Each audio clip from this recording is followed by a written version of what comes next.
പിണറായി വിജയൻ്റെ മകൾ വീണ ടിക്കെതിരായ മാസപ്പടി കേസിൽ അപ്രതീക്ഷിത നീക്കങ്ങളാണ് എൻഫോഴ്സ്മെൻറ്റ് ഡയറക്ടറേറ്റിൻ്റെ ഭാഗത്തു നിന്ന് ഉണ്ടാകുന്നത്. കേസിൽ അന്വേഷണം തുടരാമെന്ന കേരള ഹൈക്കോടതി വിധിയുണ്ടായതിൻ്റെ പിറ്റേന്ന് പുലർച്ചെ പിണറായി വിജയൻ്റെ തിരുവനന്തപുരത്തെ വാടക വീട്ടിലും പിണറായിയിലെ വീട്ടിലും ഒരേ സമയം ED സംഘം പരിശോധന നടത്തി. വീണയുടെയും മരുമകനും മുൻ മന്ത്രിയുമായ റിയാസിൻ്റെയും വീടുകളടക്കം സംസ്ഥാനത്തും പുറത്തുമായി 12 കേന്ദ്രങ്ങളിലായാണ് ED പരിശോധന നടന്നത്. എന്താണ് ഈ മാസപ്പടി കേസ്? നമുക്ക് പരിശോധിക്കാം. കൊച്ചി ആലുവ ആസ്ഥാനമാക്കി പ്രവർത്തിക്കുന്ന സ്വകാര്യ ലിമിറ്റഡ് കമ്പനിയാണ് CMRL. വിവാദ കരിമണൽ വ്യവസായി S. ശശിധരൻ കർത്തയാണ് കമ്പനിയുടെ MD. കരിമണലിൽ നിന്ന് ഉൽപ്പാദിപ്പിക്കുന്ന സിന്തറ്റിക് റൂട്ടയിലാണ് പ്രധാന ഉൽപ്പന്നം. 2023 പിണറായി വിജയൻ കേരള മുഖ്യമന്ത്രിയായിരിക്കെ CMRLിൽ ആദായ നികുതി വകുപ്പ് നടത്തിയ റെയ്ഡുകൾക്ക് പിന്നാലെയാണ് വിവാദം ആളിപ്പടർന്നത്. 2018നും 2019നും ഇടയിൽ സോഫ്റ്റ്വെയർ വികസനം, മാനേജ്മെൻറ്റ്, കൺസൾട്ടൻസി സേവനങ്ങൾക്കുള്ള കരാറുകൾ എന്നിവ പ്രകാരം വീണ ടിയുമായി ബന്ധമുള്ള എക്സാലോജിക് സൊല്യൂഷൻസ് എന്ന IT സ്ഥാപനത്തിന് കമ്പനി ഏകദേശം 1.72 കോടി രൂപ നൽകിയതായി കണക്കുകൾ പുറത്തുവരികയായിരുന്നു. നൽകാത്ത സേവനത്തിന് പ്രതിഫലം നൽകിയെന്ന ഇൻ്ററിം സെറ്റിൽമെൻറ്റ് ബോർഡിൻ്റെ കണ്ടെത്തലാണ് മാസപ്പടി വിവാദത്തിന് തിരികൊളുത്തിയത്. ഇത് വീണ വിജയനെയും പിണറായി വിജയനെയും പാർട്ടിയെയും ഒരുപോലെ വെട്ടിലാക്കി. പിന്നീട് എൻഫോഴ്സ്മെൻറ്റ് ഡയറക്ടറേറ്റ് കള്ളപ്പണം വെളുപ്പിക്കൽ നിരോധന നിയമപ്രകാരം അന്വേഷണം ആരംഭിക്കുകയും CMRL ഉദ്യോഗസ്ഥരെ ചോദ്യം ചെയ്യുകയും ചെയ്തു.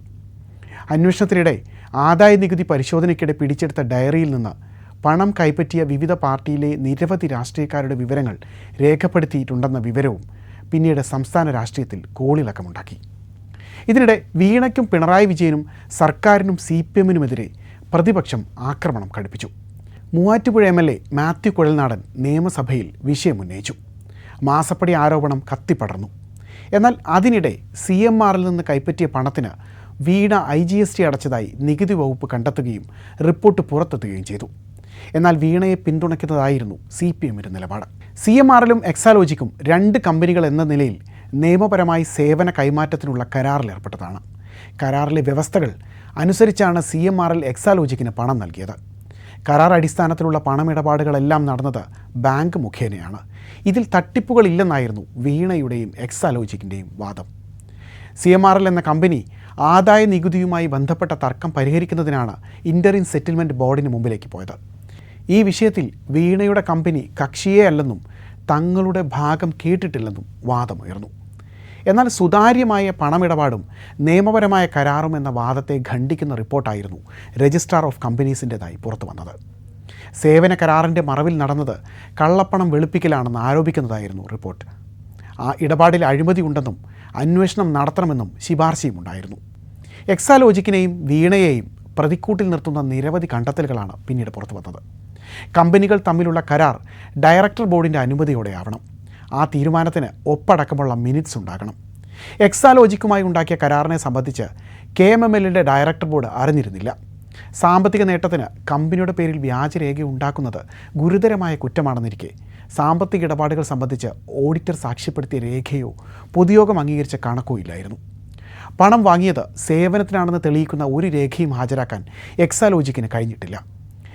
CMRL എക്സാലോജിക്കിന് നൽകിയ പണത്തിന് GST അടച്ചതിൻ്റെ വിവരങ്ങൾ മാത്രമാണ് എക്സാലോജിക് കൈമാറിയതെന്നും രജിസ്ട്രാർ ഓഫ് കമ്പനീസ് കണ്ടെത്തിയിരുന്നു. ഏറെ വാദപ്രതിവാദങ്ങൾ നടന്ന കേസിൽ സുപ്രധാനമായ ചില ചോദ്യങ്ങൾ മുഴച്ചു നിന്നിരുന്നു. രജിസ്ട്രാർ ഓഫ് കമ്പനീസിൻ്റെ അന്വേഷണത്തിൽ വീണയ്ക്ക് രേഖകൾ ഹാജരാക്കാനും വിശദീകരിക്കാനും കഴിയാതിരുന്നത് എന്തുകൊണ്ടാണെന്നതാണ് അതിൽ പ്രധാനപ്പെട്ട ചോദ്യം. പൊതുമേഖലാ സ്ഥാപനമായ KSIDCയുടെ പ്രതിനിധി ഉൾപ്പെടുന്നതാണ് CMRL കമ്പനിയുടെ ഡയറക്ടർ ബോർഡ്. കരാർ വിവാദമായിട്ടും ഉത്തരവാദിത്തമുള്ള പ്രതിനിധിക്കെതിരെ KSIDC എന്ത് നടപടി സ്വീകരിച്ചു എന്നതും ചോദ്യമാണ്. ഏറ്റവും പ്രധാന ചോദ്യം, കരിമണൽ കമ്പനി വീണയ്ക്ക് പണം നൽകിയത് അഴിമതിയുടെ പരിധിയിൽ ഉൾപ്പെടുന്നുണ്ടെങ്കിൽ എന്താണ് അതിലെ അഴിമതി എന്നാണ്. ഇതിനിടെ കോർപ്പറേറ്റ് കാര്യ മന്ത്രാലയത്തിന് കീഴിലുള്ള സീരിയസ് ഫ്രോഡ് ഇൻവെസ്റ്റിഗേഷൻ ഏജൻസി കേസിൽ അന്വേഷണം ആരംഭിച്ചു. 2013 കമ്പനീസ് ആക്ട് 210 വകുപ്പ് പ്രകാരം രജിസ്ട്രാർ ഓഫ് കമ്പനീസ് അന്വേഷണം നടക്കുന്നതിനിടെ സമാന്തരമായ 212 വകുപ്പ് പ്രകാരം SFIO അന്വേഷണം നടത്താനാവില്ലെന്നായിരുന്നു പിന്നീട് വീണ കർണാടക ഹൈക്കോടതിയിൽ ബോധിപ്പിച്ചത്. 212 വകുപ്പ് UAPA വകുപ്പിന് സമാനമാണ്. സഹാറ കേസ് പോലെ 100 കണക്കിന് കോടികളുടെ അഴിമതി നടന്ന കേസിനാണ് ഇത് ഉപയോഗിക്കുക. എക്സാലോജിക് കേസ് അങ്ങനെയല്ല. 1.72 കോടി രൂപ മുൻനിർത്തിയാണ് ആരോപണം. ഇതിൽ സീരിയസ് ഫ്രോഡ് എന്ന് പറയാൻ ഒന്നുമില്ല. CMRL എന്ന കമ്പനിക്ക് സോഫ്റ്റ്വെയർ സേവനം നൽകിയതിന് രേഖയില്ലെന്നത് മാത്രമാണ് ആരോപണമെന്നും വീണയ്ക്ക് വേണ്ടി ഹാജരായ മുതിർന്ന അഭിഭാഷകൻ അരവിന്ദ് പി ദത്താർ കോടതിയെ അറിയിച്ചു. അതേസമയം രജിസ്ട്രാർ ഓഫ് കമ്പനീസ് അന്വേഷണവുമായി ബന്ധപ്പെട്ട ഇടക്കാല റിപ്പോർട്ടുണ്ടെന്നും അതാണ് SFIO അന്വേഷണത്തിലേക്ക് നയിച്ചതെന്നുമായിരുന്നു SFIOയ്ക്കും കമ്പനികാര്യ മന്ത്രാലയത്തിനും വേണ്ടി ഹാജരായ additional solicitor general K. Aravind കമ്മത്തിൻ്റെ വാദം. മൾട്ടി ഡിസിപ്ലിനറി അന്വേഷണ ഏജൻസിയാണ് SFIO എന്നും അതിന് കൂടുതൽ വിവരങ്ങൾ ശേഖരിക്കാനാകുമെന്നും അദ്ദേഹം പറഞ്ഞു. കരിമണൽ കമ്പനിയായ CMRL 1.72 കോടി രൂപ സോഫ്റ്റ്വെയർ സേവന കരാറിൻ്റെ പേരിൽ എക്സാലോജിക്കിന് നൽകിയതായി കണ്ടെത്തിയിട്ടുണ്ട്. CMRL വിവിധ രാഷ്ട്രീയ പാർട്ടികൾക്ക് 135 കോടി രൂപ നൽകിയതായും അന്വേഷണത്തിൽ വ്യക്തമായിട്ടുണ്ട്. ഇതിനിടെയാണ് മാസപ്പടി കേസിൽ എൻഫോഴ്സ്മെൻറ്റ് ഡയറക്ടറേറ്റ് അന്വേഷണം റദ്ദാക്കണമെന്ന CMRLൻ്റെ ഹർജി കോടതി തള്ളിയത്. CMRLനും എക്സാലോജിക്കിനും ഇടയിൽ നടന്ന ഇടപാടുകൾ കള്ളപ്പണം വെളുപ്പിക്കൽ തടയൽ നിയമപ്രകാരം കുറ്റകൃത്യങ്ങൾക്ക് വഴിയൊരുക്കിയിട്ടുണ്ടോ എന്ന് ED പരിശോധിച്ചു വരികയാണ്.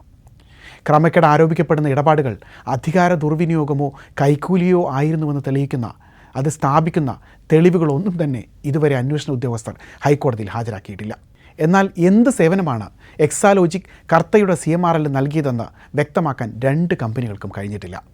സേവനം നൽകിയിട്ടില്ല എന്ന CMRL ഉദ്യോഗസ്ഥരുടെ മൊഴിയാണ് വീണയ്ക്കെതിരായ EDയുടെ പിടിവള്ളി.